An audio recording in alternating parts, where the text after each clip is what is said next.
A poor mechanic found a baby in a broken car. 10 years later, she called him Dad in court.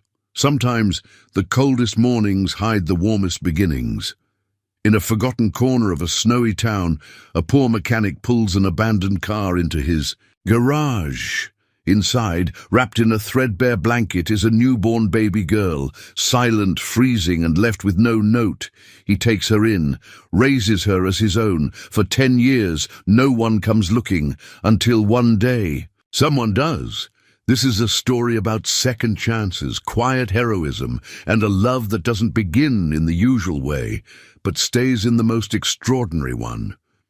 If you believe in the power of kindness, if you're drawn to stories that heal, that honor broken people finding their way back to each other, you're in the right place. Before we begin, don't forget to subscribe to the channel. It helps bring more heartwarming stories like this one to life, and ensures you never miss a moment of what matters most.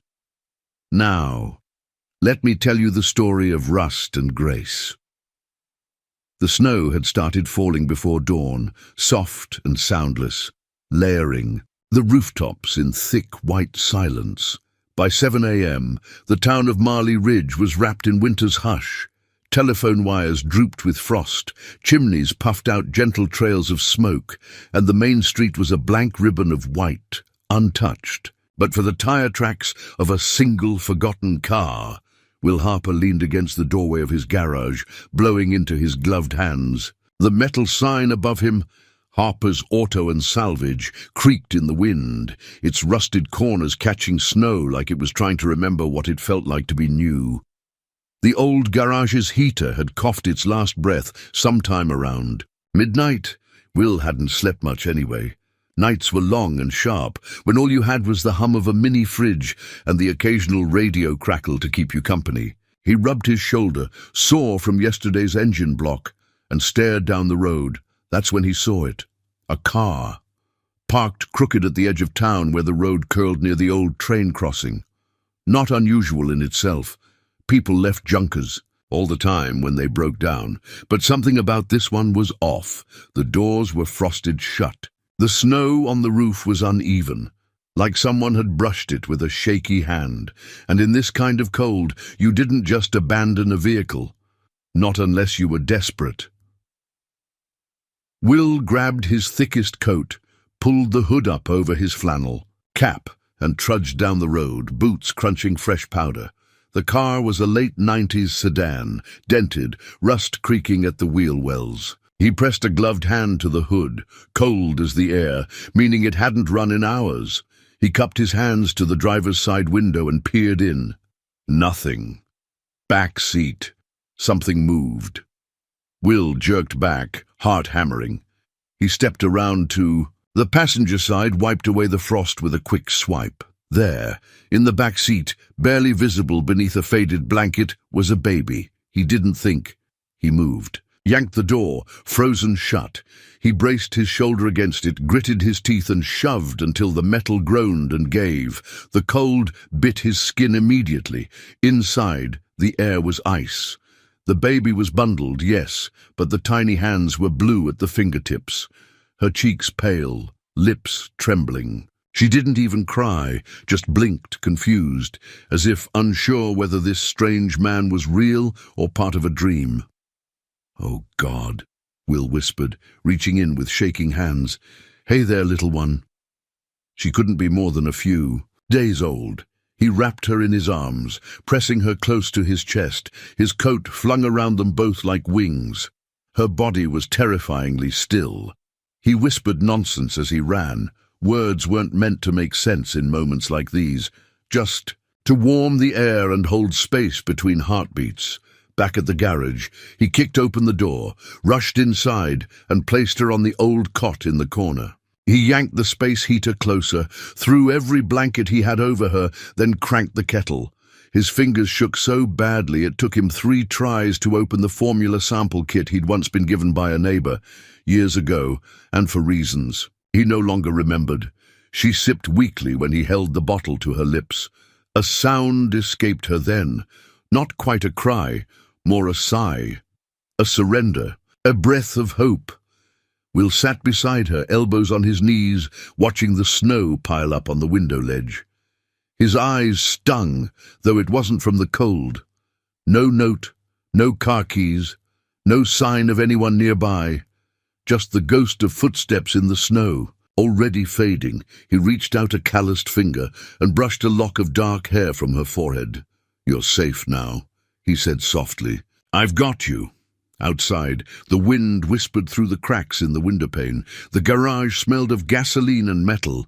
But there, on that cot, was something gentler than either. A weightless thing. A beginning. She blinked up at him, and her eyes, still cloudy, still learning the world, fixed on his. 10 years later, the garage looked just about the same. Maybe a little more rust in the corners, a few more tools scattered across the bench, and a faint smell of cinnamon that hadn't been there before. That came from her. Lila Harper was 10. Now with a crooked ponytail, a voice full of curiosity, and a laugh that had the power to make oil-stained walls feel like home. She ran through the garage like it was her own private kingdom, skipping over extension cords and brake pads with the grace only children possessed. Will stood by the hood of a Chevy pickup, elbow deep in an engine that hadn't seen love since the Bush administration. Lila sat on the stool beside him, swinging her legs, reading aloud from a library book. And the fox said to the rabbit, "Sometimes home isn't a place, it's a person." She paused. "Do you think that's true, Dad?" Will didn't answer right away. He twisted a bolt with a little more force than necessary, then leaned back and wiped his hands on an old rag. "I think that's exactly true," he said. Lila smiled like she knew that already. She had a way of doing that, asking questions just to hear the answers she believed in. She jumped down from the stool and crossed the garage, stopping to pet the old mutt curled in the corner. Bear, a one-eyed rescue who, like most things in Will's life, had been broken once and pieced back together with love and stubbornness. "Maya said her mom's taking her to Disney World next summer," Lila said. "Do you think we'll ever go?" Will paused. "Sure, maybe one day." She looked at him, tilting her head. "But we don't have a lot of money, right?" Will chuckled. "You've been listening to the grown-up radio again, haven't you?" She shrugged. "I just hear stuff." He knelt down and looked her in the eye. "No, we don't have a lot of money. But we've got food, and a warm bed, and Bear's weird little snore, and your singing in the shower. That's a pretty rich life, if you ask me." Lila grinned. "You forgot movie night," Will gasped. "How could I forget movie night?" She threw her arms around his neck, and for a moment Will forgot about unpaid invoices and a transmission job he was already 2 weeks behind on. All he felt was her. Alive. Warm. His. He never told her the whole story. She knew she'd been found. That much was true. She knew he wasn't her biological father, but in the same way Bear wasn't born to them either. It didn't matter. What mattered was who stayed, who showed up, who tucked her in at night. Every year on her birthday, he'd make a cake from scratch, even though he was awful at it. And every year he lit one extra candle, not for her age, but to mark the day they became a family. Lila never asked what happened to her birth mother. Maybe one day she would. And Will would tell her, as gently as he could, that he didn't know, that no one ever came forward, that sometimes people leave not because they don't care, but because they don't know how to stay. That evening, snow returned to Marley Ridge, just as Lila and Will finished their grilled cheese sandwiches. She sat on the worn couch in the garage's office-turned living room, sketching a picture of the Chevy truck with crayons. Will watched her from the counter, sipping his coffee, remembering that morning 10 years ago, the cold that clung to the air, the way her tiny body had barely moved in his arms, the fragile thread of life that had somehow held on. He still didn't understand why she'd been left there. Maybe he never would. But in the space of that mystery, something sacred had grown, something undeniable. She looked up. "Hey, Dad?" "Yeah?" "Do you think the lady who left me Do you think she remembers me? Will wasn't prepared for the question. It hung in the air like breath in the cold, visible and full of weight. He walked over, sat beside her, and took a long breath. I don't know, he said truthfully. But I hope she does. I hope she thinks about you every day and knows you're okay. Lila nodded slowly, her eyes focused on the window where snow was beginning to fall. Will put an arm around her shoulder and she leaned into him. Do you ever wish you hadn't found me?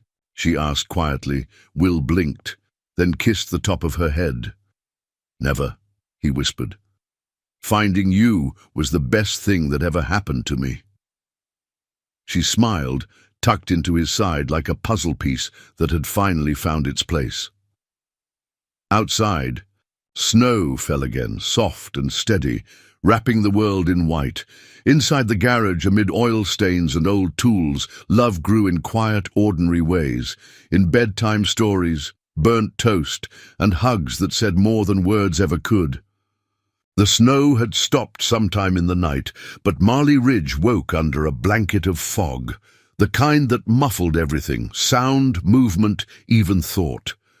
From the corner of the garage window, Will could barely make out the mailbox across the road. He stood at the workbench, hands busy with the carburetor from a '72 Cutlass that had no business still being on the road. His mind, though, was on other things. Lila had gone quiet that morning, quieter than usual. Her question from the night before still echoed in his ears. Do you think she remembers me? Will didn't know how to answer a question like that. What he did know was that it had unsettled him in a way he hadn't felt in years. It wasn't just the question, it was the timing, the suddenness of it, like something was coming. Just before 9, the bell above the garage door jingled. Will looked up, expecting the usual, someone with jumper cables in hand or a grumpy snowplow driver needing brake pads. But the woman who stepped inside was neither. She moved cautiously, as if unsure she had the right place. A worn parka hugged her frame, the hood still dusted with melting snow. She had dark hair tucked under a knit beanie, and her eyes, grey, searching, scanned the garage like it held something she'd lost a long time ago.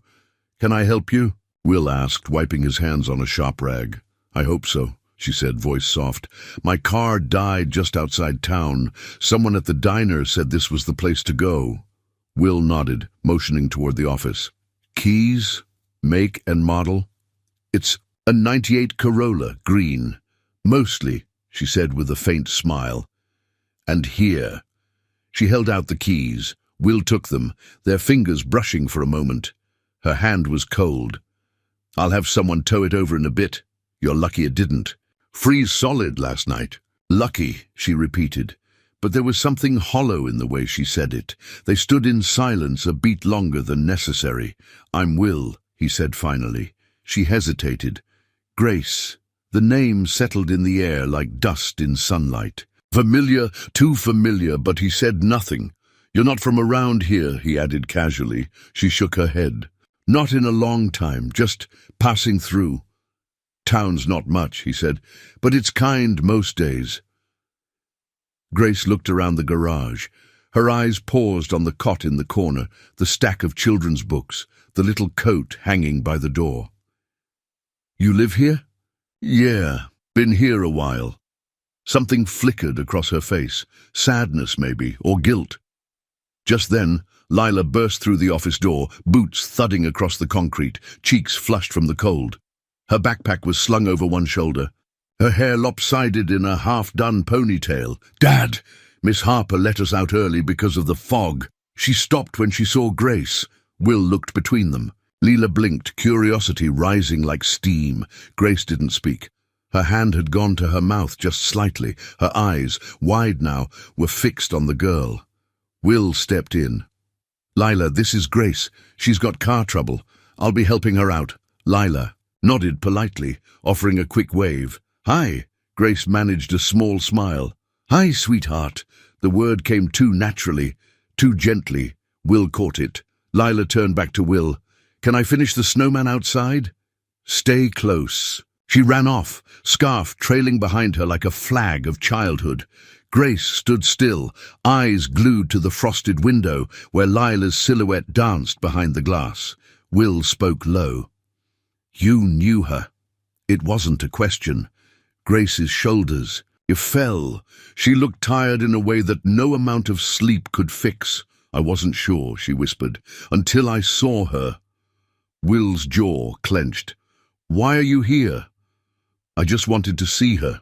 I didn't plan anything beyond that, I swear." "You left her," he said flatly. "I know. You left her in a car. In winter." Her eyes filled, but she didn't cry. "Not yet. I was 19, homeless. My parents had thrown me out. I didn't know what else to do." Will didn't speak, didn't move. "I stayed nearby for hours that day," she continued. "Watching from the trees, I saw you take her. I saw how you held her like she was something sacred." Will blinked, slow and deliberate. "I thought maybe someday I'd come back and she'd be okay. And here she is. She's more than okay." Grace stepped back toward the door. "I shouldn't have come." He didn't stop her, just watched as she disappeared into the fog, the door swinging shut behind her. Outside, Lila laughed, a muffled sound, high and bright and full of life. Will turned toward the window. He didn't believe in signs, never had. But something about that morning, the fog, the name, the timing, settled in his chest like a ticking clock. Grace was back, and nothing would be the same. The fog lingered well into the afternoon, clinging to the windows like a memory that wouldn't fade. Will sat at his workbench, tools idle in his hands, the Corolla's hood propped open, but untouched. Grace hadn't come back for her car. Not. Yet he told himself it was better that way. And yet every time the bell above the garage door gave a hopeful jingle, an old customer, a delivery driver, a kid selling fundraiser chocolate, his eyes flicked up. Not her. Lila had gone to her friend, Maya's, after lunch, leaving Will in a quiet too still for comfort. The garage felt hollow today. Or maybe it was just him. He wiped his hands and picked up a wrench he didn't need. The smell of motor oil and dust grounded him. His world was made of these things. Reliable, understandable. Unlike yesterday, the name had hit him like a spark. In dry brush, Grace, and the way she'd looked at Lila, like someone touching glass afraid it might break. He heard the door open before the bell even rang. "I was hoping you'd still be here," she said. Will didn't look up right away. He tightened a bolt that had already been tight. "I said I'd fix your car, didn't I?" Grace stepped closer. "That's not why I came." He finally met her eyes. They stood in silence again. It was becoming their way. "I'm not here to take her," she said softly. "I swear to you, I just wanted to know if she was okay. I've thought about her every day." "Every day, Will." He looked at her long and hard. "And that's supposed to make up for it?" "No, nothing makes up for it." She moved toward the wall, where old license plates were hung like trophies. Her fingers grazed one from 1998, the year she left. "I had nowhere to go," she said. "I was sleeping in the car. My parents had cut me off. I was scared, alone. She was crying so much that night, and I couldn't do it anymore. I wrapped her up and told myself someone would find her faster if I left her where she could be seen. And you just disappeared." "I stayed, actually, across the street, in the trees. I watched until you picked her up and ran. Then I left. I figured she had a better chance with anyone but me." Will exhaled through his nose, slow and deliberate, his fists unclenched. "She's not just okay," he said. "She's brilliant. She loves books and grilled cheese and snowball fights. She talks too much and sings too loud and leaves her crayons everywhere, and she's mine.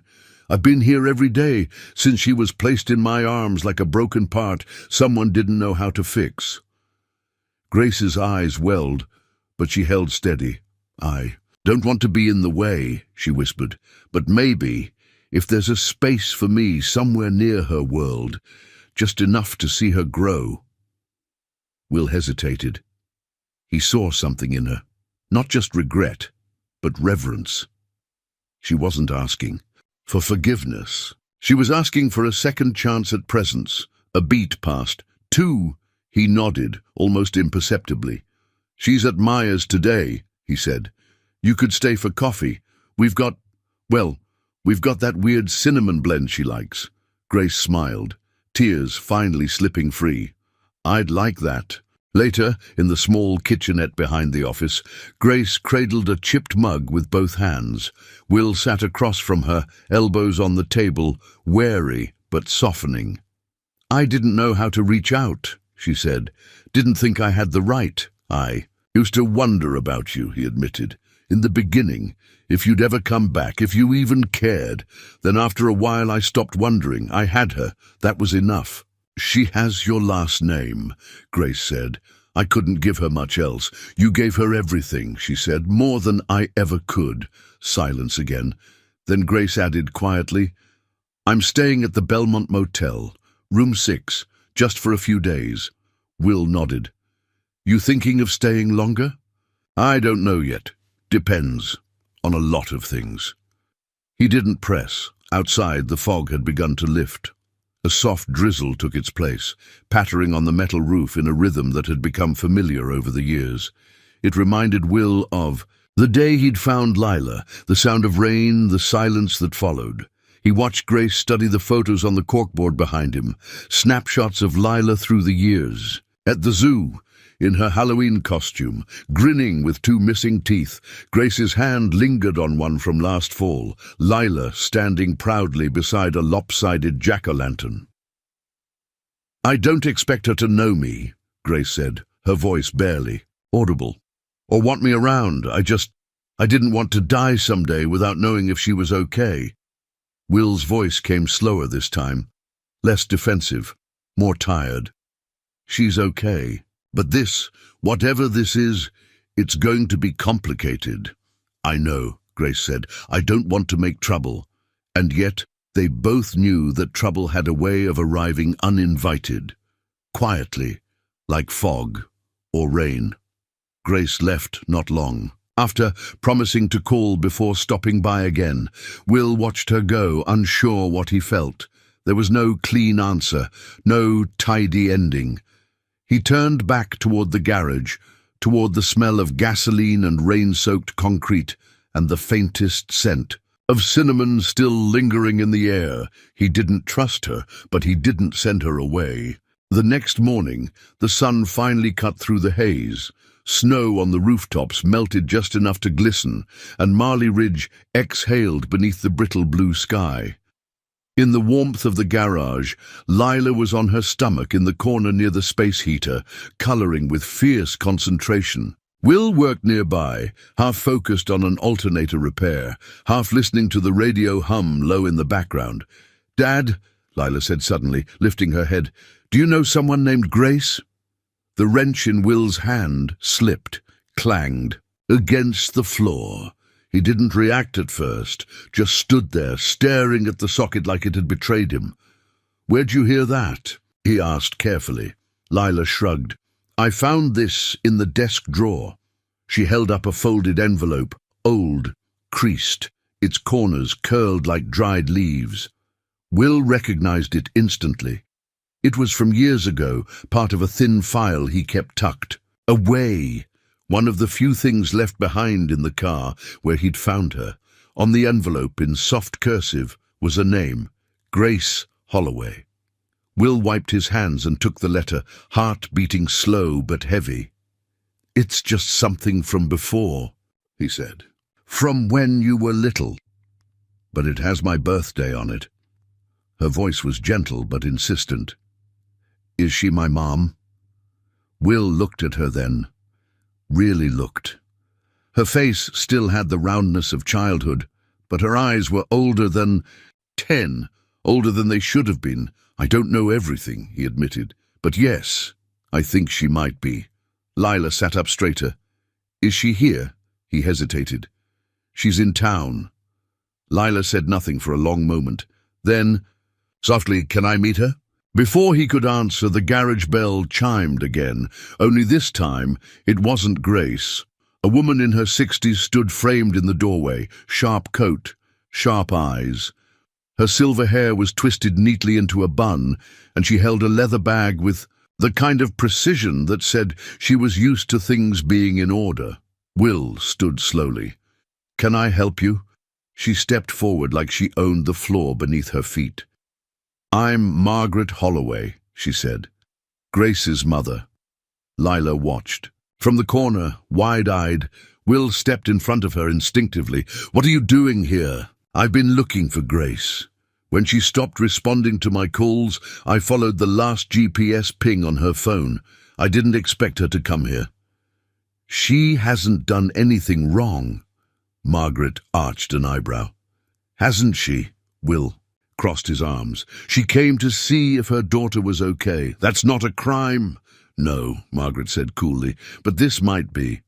She reached into her bag and pulled out a crisp manila envelope, setting it on the workbench. "You've been caring for a child you never legally adopted. You have no formal guardianship, no court documents, no paper trail whatsoever. And yet you've kept her, without consent, for 10 years. Will's jaw tightened. No one ever came for her. And now someone has. The room went still. Lila didn't understand all the words, but she understood enough. She stood quietly, fists clenched, watching them like someone watching a storm edge toward the house. "What do you want?" Will asked. "I want what's best for my granddaughter," Margaret said. "And that starts with the law being properly involved." He stepped forward. "If you're threatening to take her, I'm ensuring she's protected," Margaret snapped. "From chaos, from instability, from this." Her hand swept the room, at the oil stains, the old cot, the makeshift kitchen. Will's voice dropped. "She has everything she needs here. She's safe, loved." Margaret looked at him for a long time. "That may be, but love without legality is still a risk." With that, she turned and left, heels clicking against concrete. When the door shut, the silence that followed was crushing. Lila spoke first. "She's really my grandma?" Will crouched beside her. "Yeah, I guess so." "Is she going to take me away?" He shook his head. "I don't know what's going to happen yet." Tears welled in her eyes, but she blinked them back. "I don't want to leave." Will pulled her into his arms. "You're not going anywhere, okay? I'm right here. I'm not letting go." That night, Will called Grace. "She showed up at the garage," he said. "Your mother."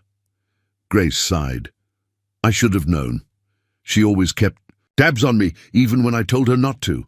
She's filing something. Custody claim or guardianship hearing, I don't know yet, but it's happening." Silence. Then, "I never wanted this." Will closed his eyes.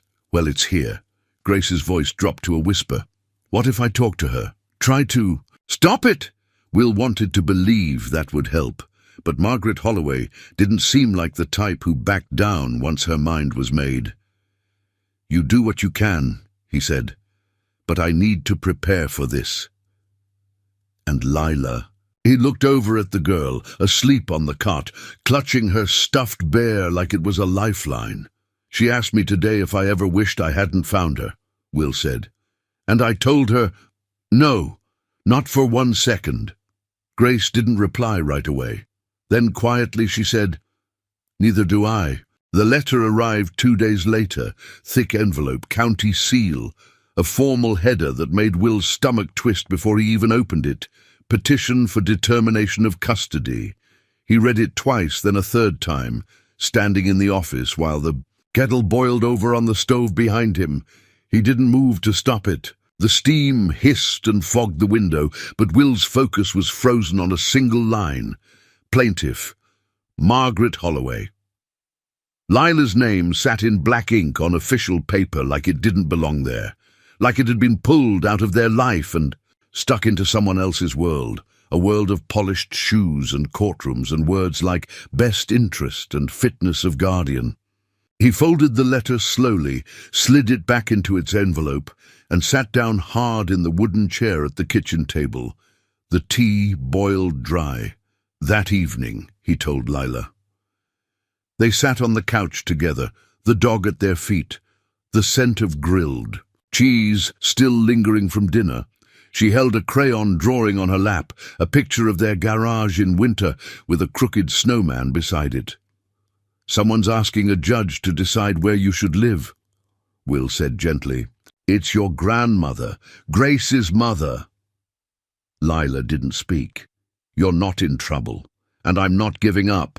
But we'll have to go to court, answer questions, let someone else decide." She looked up, her voice small. "Will I have to leave?" "No," he said, firmer than he felt. "You're not going anywhere without a fight." Her eyes filled with tears, but she didn't cry.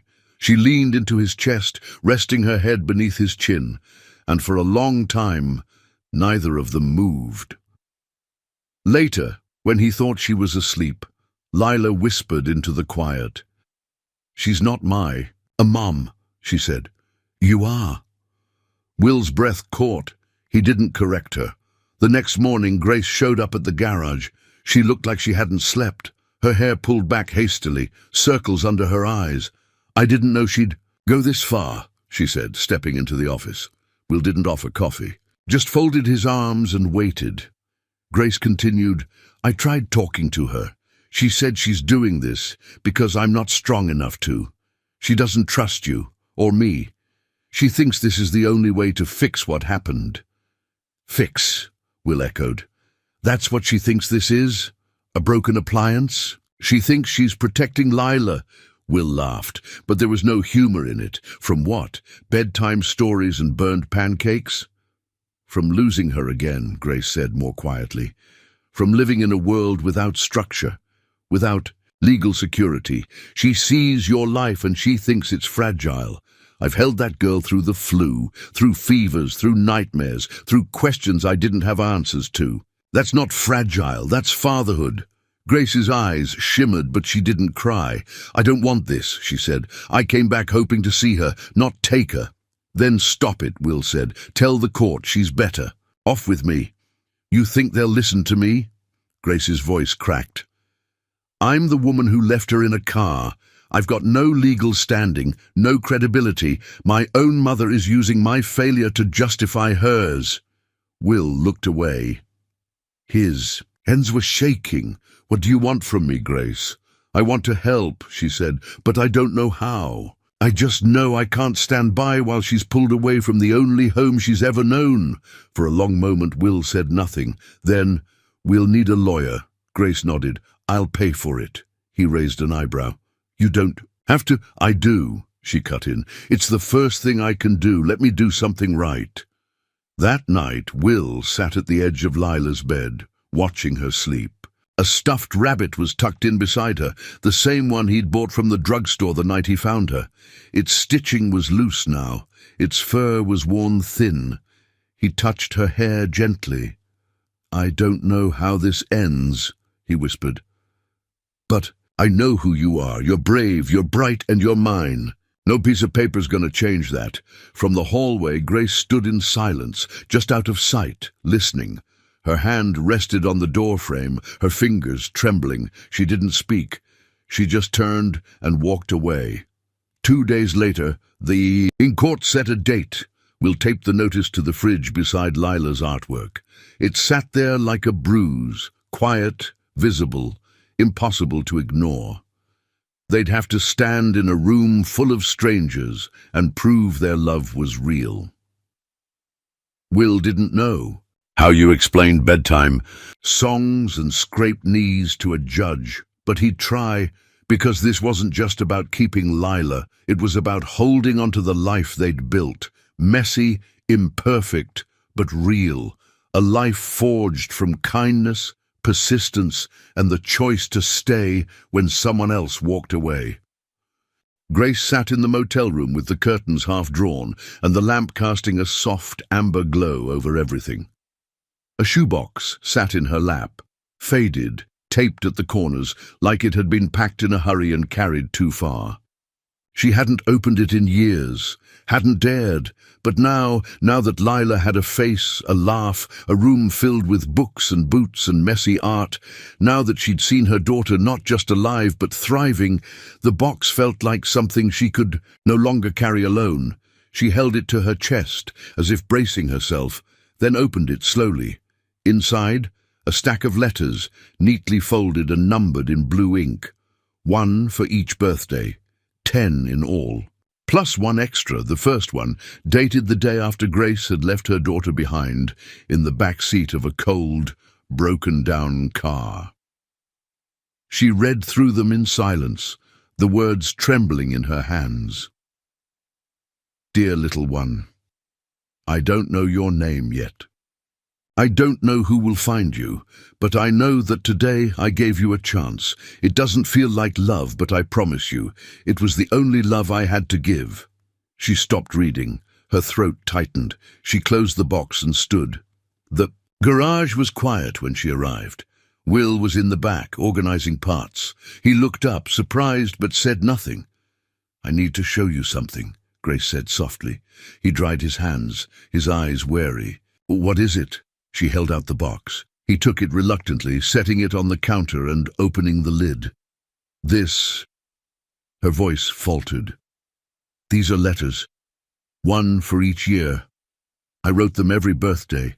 I never sent them. I didn't know where to send them. But I couldn't stop writing. Will picked up the first letter, unfolded it. As he read, the edges of his expression softened, just slightly. She continued, I told her about my life, where I was, what I wished I could have done differently. I wrote about the kind of person I hoped she'd be. I imagined who might be raising her, what they'd say when she asked about me. Will's voice was low. You thought she'd ask. I hoped, she whispered, but I didn't deserve that hope. He looked up from the letter. Why are you giving me these now? Because I don't want to be a ghost anymore, she said. I know I can't rewrite the past, but maybe I can help you hold the truth if she ever wants it. Will said nothing, just ran a hand over the top of the box like it was something fragile. I know it's not much, Grace added, but it's all I had. No, Will said quietly. It's something. They stood there in the stillness of the garage, surrounded by engine parts and the scent of oil and coffee and winter air slipping in through the cracked window. Grace's breath fogged in the chill, but her hands no longer trembled. I read the one from her 5th birthday. Last night, she said. It was about how you hope she liked animals, that maybe she had a dog. You imagined someone had taught her to ride a bike. You hoped she liked music. That one killed me. Will finally looked at her, really looked. I taught her piano, he said, just 2 fingers and a cheap keyboard. She plays better than I do now. Grace smiled, and this time it reached her eyes. She doesn't know I'm her mom, she added. She knows, Will said. She's just waiting to decide what to do with it. That hit harder than he intended. Grace nodded, accepting the truth in it. She has your eyes, she said softly. Will chuckled. People say that. I think it's just because we squint. The same when we're thinking. Grace smiled again, smaller now. Do you hate me? Will paused, then shook his head slowly. No. But there were years when I wanted to. She swallowed. That's fair. He took a breath. But you gave her life. And maybe you couldn't give her what she needed then, but you gave someone, me, the chance to try, and I wouldn't trade that for anything. Tears gathered in her eyes. She blinked them back. I want to testify, she said. At the hearing, I want to tell the court what you've done, who you've been to her. Will raised an eyebrow. You think they'll listen? I don't care, she said. They need to hear it anyway. He didn't answer right away. Then he picked up the letter again, folded it neatly, and placed it back in the box. You sure you're ready for that? She met his gaze, steady now. I've waited 10 years to be ready. That night, Will placed the box on the shelf above Lila's bed while she slept. He didn't open it again, not yet. But he knew one day, maybe not soon, maybe not for years, he would take it down and read every word with her. And when she asked, because she would, he'd tell her the truth. Not the kind you read in court. Documents, but the kind that came in ink-stained pages, written by a woman who broke her own heart to give her child a better chance. He'd tell her about Grace, and maybe, just maybe, that would be enough. The county courthouse stood like a sandstone sentinel at the edge of the square, its clock tower casting a long shadow over the snow-dusted sidewalk. Inside, the air was too warm, too dry, and thick with the quiet tension of lives being judged. One at a time, Will adjusted the collar of his borrowed jacket. It didn't quite fit across the shoulders, and the tie Lila had picked out was crooked despite her best efforts. She sat beside him on the bench outside the hearing room, legs swinging, backpack clutched like a shield. "You okay?" he asked. She nodded but didn't look up. "Are you scared?" Will gave a half-smile. "A little." Lila leaned into him, her voice small. "I don't want to live anywhere else." He put his arm around her. "We're going to tell them everything, the truth. That's all we can do." A court officer opened the door and called their names. Time stopped, just for a second, and then they stood and walked in together. The hearing room was modest. No grand jury box, no sweeping speeches. Just a judge with silver hair and kind eyes, a few rows of chairs, a stenographer, and a stack of papers that meant more than any of them wanted to admit. Margaret Holloway sat with her attorney, polished and unreadable. Grace sat a few rows behind, alone. Her hands were clasped so tightly in her lap they looked like a prayer. Will took the witness seat first. The attorney questioned him about Lila's care, his income, the garage, the absence of legal guardianship. "I did the best I could," he said, calm but steady. "She's never gone hungry, she's never gone unloved." "Mr. Harper," the attorney asked, "isn't it true you found her abandoned and never reported that you intended to keep her permanently?" Will's eyes stayed on the judge. "I reported the abandonment the same day I found her," he said calmly. "Went straight to the sheriff's office, filled out a report, handed over the baby blanket. They posted notices, checked local hospitals, even ran DNA through a database. No one came." He paused, voice steady but thickening. "A caseworker called a few weeks later, said unless I was requesting foster placement or financial aid, there wasn't much else they could do. I told her I'd take care of the girl. I signed what they gave me and waited. But no one ever followed up, no one ever knocked." He looked down, then back at the judge. "Maybe I should have done more. Maybe I should have pushed for legal guardianship back then. But I was scared that if I brought too much attention, they'd take her away and drop her into a system that didn't know her the way I did. She was safe, she was loved, and I stayed." He looked toward Lila. "I've stayed every day since." There was a pause, then the attorney nodded. "No further questions." The judge turned to Will directly. "Why did you keep her?" Will looked toward Lila, then back at the judge. "Because she needed someone. And I needed someone to need." Next, Grace took the stand. Her voice was quiet but firm. "I'm not contesting custody," she said. "I'm here to testify for Mr. Harper." Margaret's attorney objected, but the judge allowed her to speak. "I left my daughter in a moment of fear and failure," Grace said. "But I've watched from afar. I know the kind of life she's had. I saw it with my own eyes when I returned, the way she looks at him, like he's the sun and the ground beneath her feet."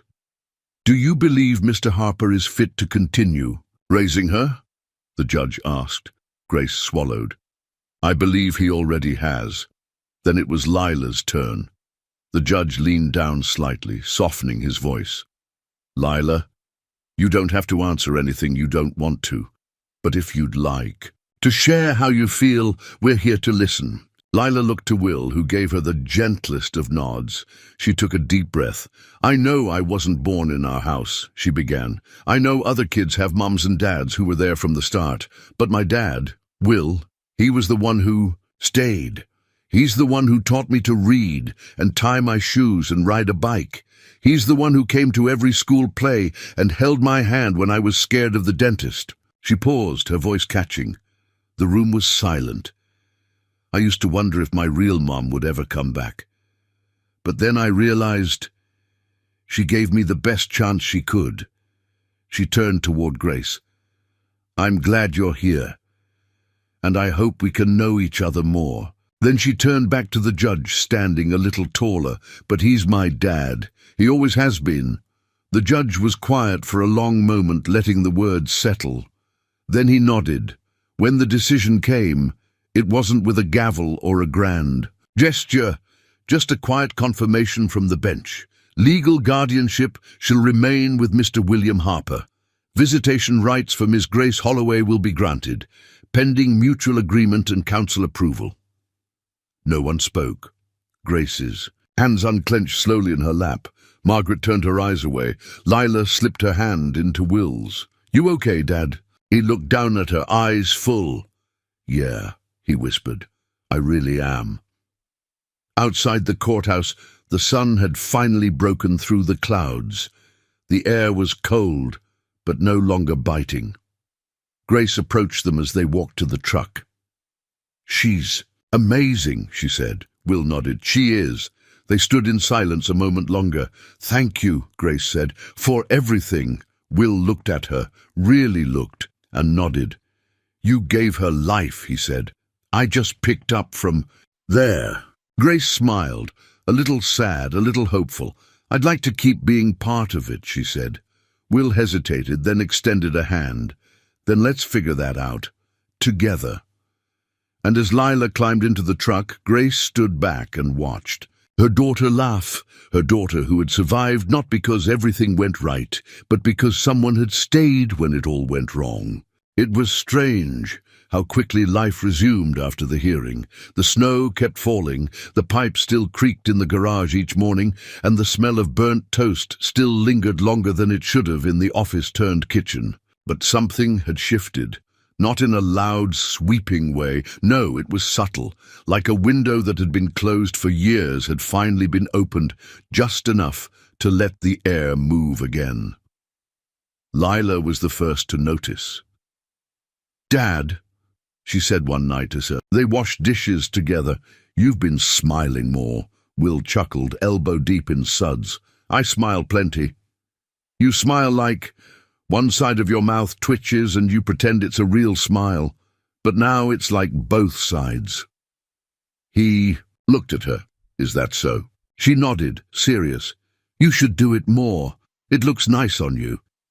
Grace began stopping by once a week. At first it was simple, just a cup of coffee while Lila finished her homework, or a walk through the snow-covered park while Bear sniffed at frozen grass. There were awkward moments, of course. Moments when Lila didn't know what to say, when Grace didn't know whether to reach for her daughter's hand or keep a respectful distance. But there were also small triumphs, shared laughter. The first time Lila asked Grace about her favorite movie, the first time she asked if she could call her just Grace for now, and Grace accepted that. No rush, no expectations. Will watched it all unfold from the sidelines, equal parts grateful and cautious. He and Grace didn't speak much about the past anymore. Not because it wasn't important, but because they both knew it was heavy, and what mattered now was how they moved forward. One evening, after Lila had gone to bed, Grace stayed behind a little longer. Will was closing the garage for the night, switching off the lights one by one. "You've got a rhythm here," she said, watching him from the doorway. He glanced up. 10 years will do that." Grace stepped inside, her hands in her coat pockets. "I envy it sometimes, the way you made something out of so little." "It wasn't nothing," he said. "It was her. That was everything." She smiled at that. It was a soft smile, one that didn't ask for forgiveness or flirtation or anything more than the present moment. "She wants to come to my art class," Grace said. "The one I'm starting next month. For kids." She asked if that was okay. Will dried his hands on a shop towel. "She asked me the same thing.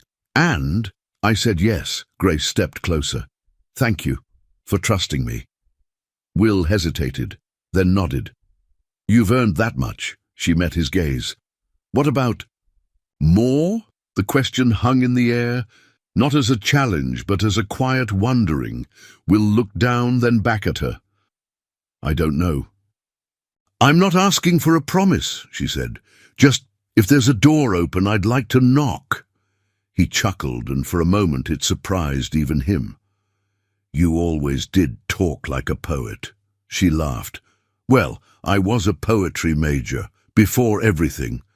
Before everything, he echoed, the phrase wrapping around them like a shared understanding.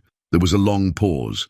Then Will motioned to the little table in the corner, the one he and Lila used for dinner and homework and card games. Stay. For tea? Grace smiled. I'd like that. The next few weeks brought a new kind of stillness. Not empty, but calm. A routine began to take shape. Grace's art class met every Thursday afternoon in the community center. Lila, naturally, was her most enthusiastic student. She painted lopsided barns and pink suns, and a version of bear that looked suspiciously like a squirrel. Will started picking her up after class, and each time he found Grace sitting cross-legged on the floor with paint on her jeans and kids, gathered around her like she was sunlight. You're good with them, he said one day, watching through the window. She looked up, brushing hair from her face. I think I needed them as much as they needed me. Lila came running up with a paint-streaked canvas. Look, it's us.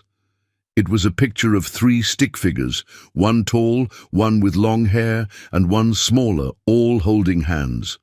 A little, crooked house sat beside them, and above it, in shaky letters, Home. Will's throat tightened. Grace just smiled. I think she sees things clearly, she said. Will nodded, unable to find the right words. One Sunday morning, Will found himself fixing the front step of the garage, the one that had been splintered for years. Lila sat nearby, sketching. Grace arrived with cinnamon rolls wrapped in foil. They ate together on the stoop, letting the winter sun warm their faces. It was simple, easy, and for Will, it was new. He'd spent so long believing love had to be earned, through struggle, that families were built through blood or legality or duty, but watching Lila laugh with her mother, watching Grace nudge frosting onto her nose, watching their small, strange life take root in something gentler, he realized he might have been wrong. Love didn't have to be loud. Sometimes it was just a Sunday morning with cinnamon rolls and sun. That night, after Lila had gone to bed, Grace lingered again. She stood by the window, arms folded, watching the snow begin to fall. Do you think it'll stick? She asked. Will joined her, standing close but not touching. Maybe, he said. Depends on the ground. Grace nodded. Some places hold on longer than others. Will looked at her, and for the first time he let the thought in, fully, completely, that maybe, just maybe, this wasn't a temporary piece, that maybe the life he'd built didn't have to stop growing, that even rust, when left in the right hands, could hold something strong. Spring arrived in Marley Ridge slowly, like a child testing the warmth of the ground after a long winter. The snow melted in fits and starts, revealing muddy patches and sleepy blades of green. Birds returned to the trees behind the garage, and, for the first time in months, the wind no longer carried the bite of frost. Inside the garage, sunlight streamed through the tall window above the workbench. The old heater stood silent. It wasn't needed anymore. Will was on his back beneath a Ford that refused to start. His shirt was dusted with sawdust from the new shelves he'd built last week, something he'd meant to do for years, but had never made time for. Now it seemed like things were worth finishing. Footsteps approached, 2 sets. Lila ducked into the garage first, carrying a brown paper lunch bag with his name scribbled on it in purple marker. You forgot this. Will slid out from under the car and sat up, wiping his hands. My hero. Grace followed behind her, brushing wind from her hair. We also brought lemonade. Real lemons this time. No powder. He raised an eyebrow. Am I being spoiled? Possibly, Grace said. You've earned it.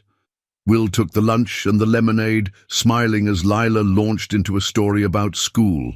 Something about an art contest and a clay sculpture shaped like a turtle with a mohawk. He only caught half of it. The rest got lost in the simple joy of watching her talk. She was growing fast, taller, surer. But she still reached for his hand when they crossed the street, still looked for his nod of approval before making her final brushstroke, and she still called him Dad. That hadn't changed. Neither had the way Grace lingered a little longer each time she visited, or the way she moved around the garage like someone learning a new rhythm. There was no rush, no declarations, just mornings with laughter, afternoons with paint, evenings with tea. Something whole was blooming from something once broken. That weekend, Will finally fixed the front door of the office. For 10 years, it had creaked and leaned, swollen from winters, and warped from years of closing it too hard. But now, with a new frame and hinges that didn't protest, it swung open and shut like it was never damaged to begin with. Grace stood at the threshold, watching him admire the finished job. "You always fix everything yourself," she said, shrugged. "Part of the job." She tilted her head. "And you never ask for help?" Will smiled. "I'm learning." She stepped inside, handing him a small box. "Then consider this your graduation." Inside, a brand new nameplate for the office door, brushed steel, clean lettering. "Harper and Holloway Auto and Artist." Again, 2024. Will stared at it, speechless. "We've been working on the garage mural together," Grace said, motioning to Lila through the window, painting flowers on the side wall with wide, colorful strokes. It felt right. He turned the plate over in his hands. "You sure?" Grace nodded. "It's not just yours anymore. It's ours. All of ours." They mounted the sign together that afternoon. Lila finished her painting, smearing a little yellow on her cheek, then stood back and admired it. "It looks like a postcard," she declared. Grace laughed. "It looks like home."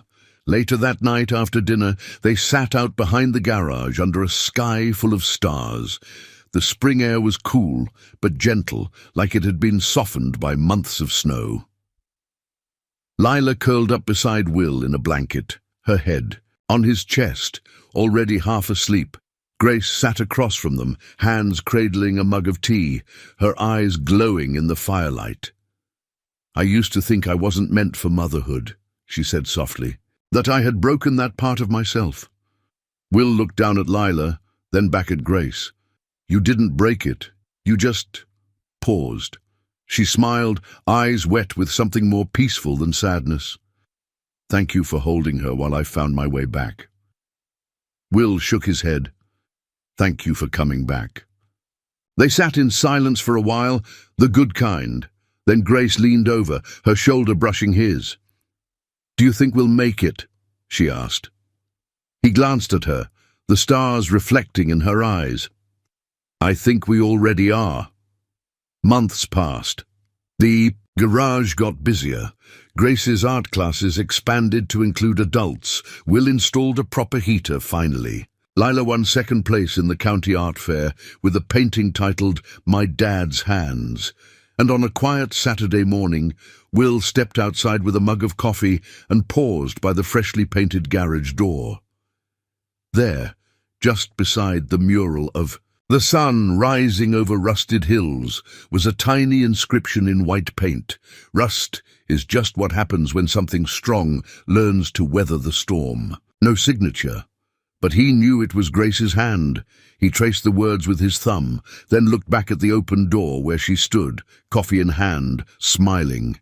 He smiled back, both sides, and as Lila came bounding around the corner, calling for them to come see the new garden bed she'd started, Will stepped forward to join them. A family not by design, not by accident, but by choice, by rust, by grace. And that was the story of Rust and Grace. I'd love to know, where are you watching from? Whether you're in a small town like Marley Ridge or a busy city far away, leave a comment below and tell me where you're listening. And if this story touched your heart, don't forget to subscribe to the channel. There are many more stories of kindness, healing, and unexpected love waiting to be told, and I'd be honored to share them with you. Thank you truly for spending your time here. Until next time, take care of yourself and of each other.